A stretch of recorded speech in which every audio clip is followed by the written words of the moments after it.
जो आता है आने दो, जो हो जाए जाने दो, पता करें कि क्या बचा है। खुशी तुम्हारा स्वभाव है, इसकी इच्छा करना गलत नहीं है। क्या गलत है जब वह भीतर है तो उसे बाहर ढूंढना। न तो अतीत है और न ही भविष्य, केवल वर्तमान है। मनुष्य की सबसे बड़ी भूल यह सोचना है कि वह स्वभाव से कमजोर है, स्वभाव से दुष्ट है। प्रत्येक मनुष्य अपने वास्तविक स्वरूप में दिव्य और बलवान है। उसकी आदतें, उसकी इच्छाएं और विचार कमजोर और बुरे हैं, लेकिन खुद नहीं। जब कोई बिना सोचे समझे रहता है तो कोई दूसरे को मौन की सार्वभौमिक भाषा के माध्यम से समझता है। जो नसीब है वो नहीं होगा, जितना हो सके कोशिश करो। जो होना तय है वह होगा, उसे रोकने के लिए आप जो कर सकते हैं करें, यह निश्चित है। इसलिए सबसे अच्छा तरीका है चुप रहना।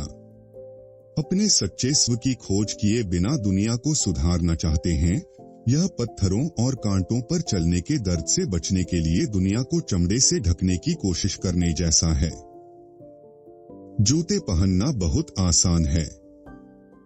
आप इसमें रुचि लेने से इनकार करके ही विचारों के प्रवाह को रोक सकते हैं। न सृजन है, न विनाश, न भाग्य और न स्वतंत्र इच्छा, न तो पथ न उपलब्धि। यह अंतिम सत्य है। मन सो जाए तो जगा देना, फिर अगर वह भटकने लगे तो उसे शांत कर दें।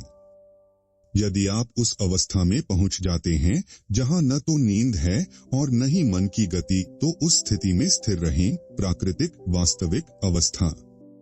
स्वयं को महसूस करने के लिए केवल स्थिर रहो की आवश्यकता है। बोध किसी नई चीज का अधिग्रहण नहीं है और न ही यह कोई नया संकाय है। यह केवल सभी छलावरण को हटा रहा है। आखिरकार उसने जो कुछ सीखा है उसे भूलना होगा। यदि आप उपलब्ध प्रकाश के साथ काम करना जारी रखते हैं तो आप अपने गुरु से मिलेंगे, जैसे वह स्वयं आपको ढूंढ रहे होंगे। सचेत होने के प्रति जागरूक बने।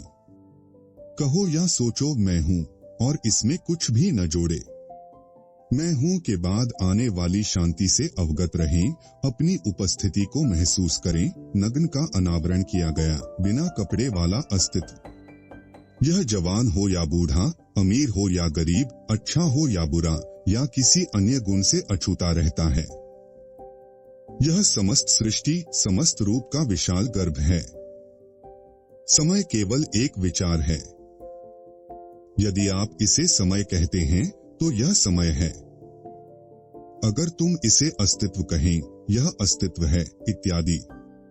इसे समय कहने के बाद आप इसे दिन और रात, महीनों, वर्षों, घंटों, मिनटों आदि में विभाजित करें।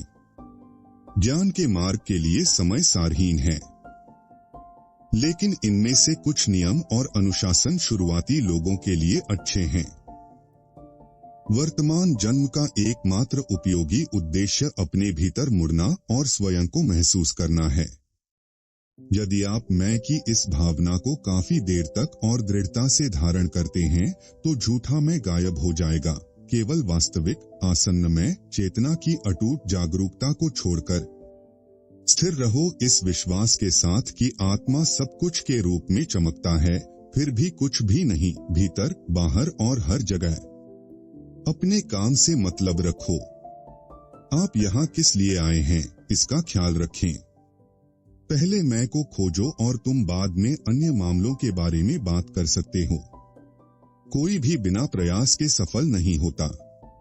जो सफल होते हैं वे अपनी सफलता का श्रेय दृढ़ता को देते हैं।